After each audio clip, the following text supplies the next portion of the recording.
I am Dungeon Thrasher Lenny Blade, and this is the Dungeons and Thrashes show. And on this episode, I'd like to talk about my trip back to the old country. You see, every year I normally go back during the school holidays here in Thailand, where I'm currently residing and working as an English teacher. But because of COVID, I haven't been able to go back for, well, since COVID started. Was that 4 years maybe or so? So I was very excited to go back to the old country and see my old friends and everything. And I do that every year, and this year was no different. I met up with a lot of cool people. I listened to a lot of cool music, and just had an all-around good time. But I always try to get a little bit of gaming in when I go back, tabletop gaming. So this episode will be about that. So I won't mention, anyone outside of the gaming, except for Jens, my good friend in Denmark that I visit every year. And this year I also went to visit him. We had a good time and everything. But so my brother and I, we have this tradition. Every time I go back, every year we play Stratego.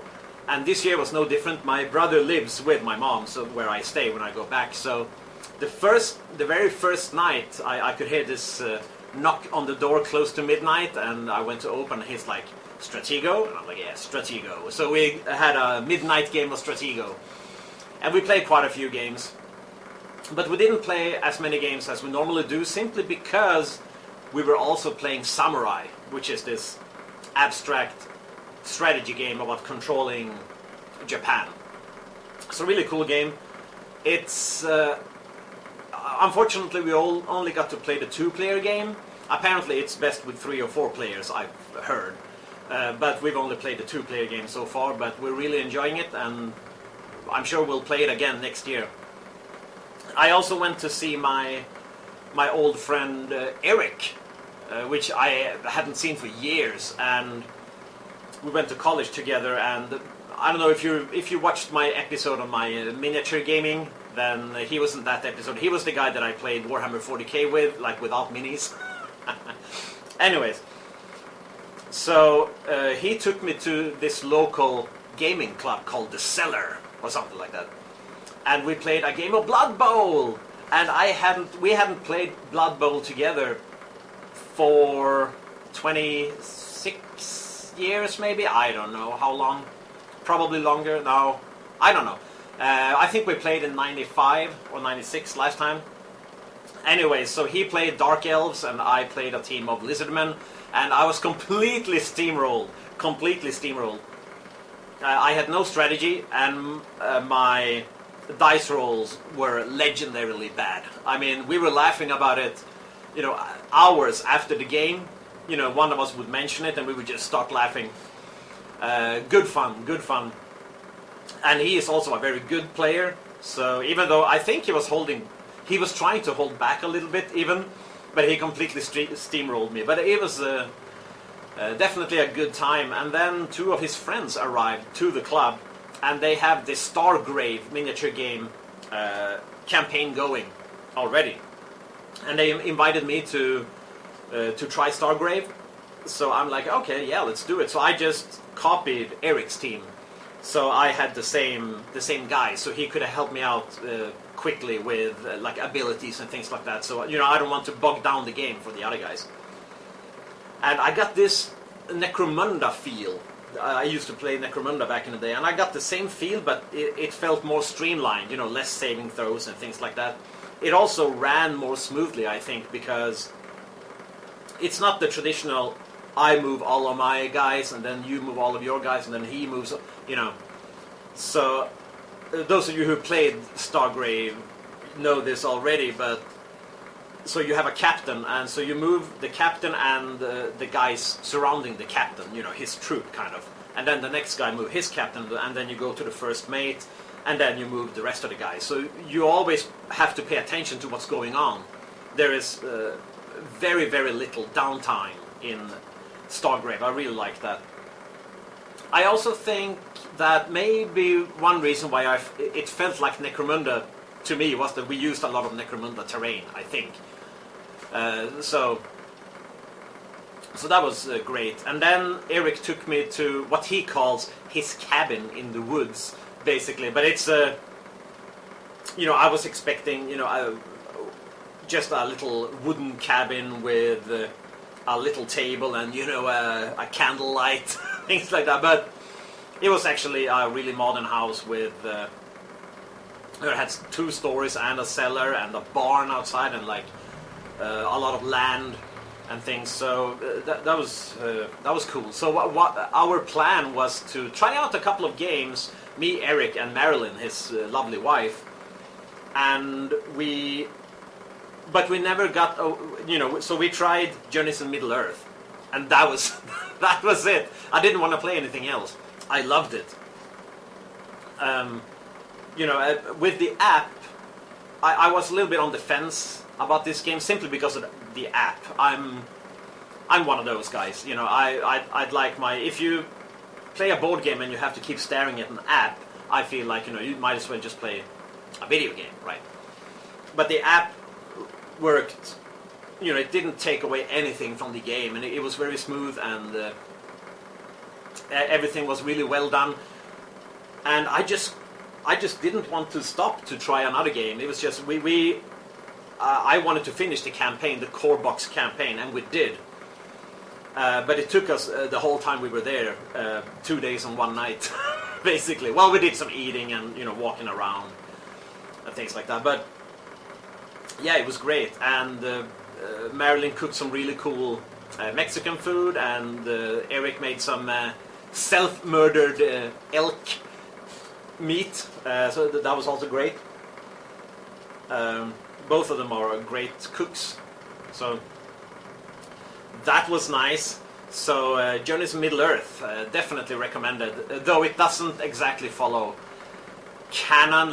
There are a couple of weird things going on as far as the story goes, but it's still a good story. But I played as Bilbo, and I was sneak attacking all over the place. It was really a good game. If you haven't tried Journeys in Middle Earth, you should try it. Don't let the app discourage you. I also went to the old capital, and I met up with my old friend Folding Stone, and we played Warhammer Invasion, the card game. It was a little bit random, but it's not without strategy, of course. It was a lot of fun, and if you love the old world, you'll love Warhammer Invasion. So that was fun. And then our mutual friend Cannonball came over, and he brought the board game Destinies with him. He also had an expansion. I can't remember the name of the expansion, and we played that. And all of us were confused. The game is simple enough, the rules and how to play, super simple. You pick it up like that. But this particular expansion had all these names that you had to remember, names of people, names of items and locations, and where you had to go to do certain things, which is not uncommon, I know, but all these names were in French, most of them at least. So we should have taken notes, but we were just playing around, and we were drinking beer, listening to music at the same time, which may have maybe we didn't pay as much attention to the actual game as we should have, but it was still fun to play with old friends and things like that. And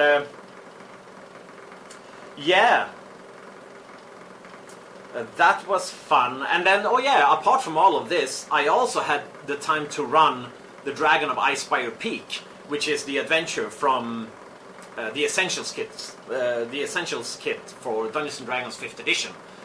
So I ran my oldest friend Fred, which I spent a lot of time with him, and my brother and my nephew. So they ran through the whole adventure. They went from level 1 to level 7 after the dragon was slain. Spoiler, there's a dragon in the adventure, the Dragon of Ice-spire Peak. Oh my god! So I don't think it's as good as Lost Mine of Phandelver, the actual adventure, but I do think it's very good for people that don't play very often, or new players, because it has a very video gamey feel.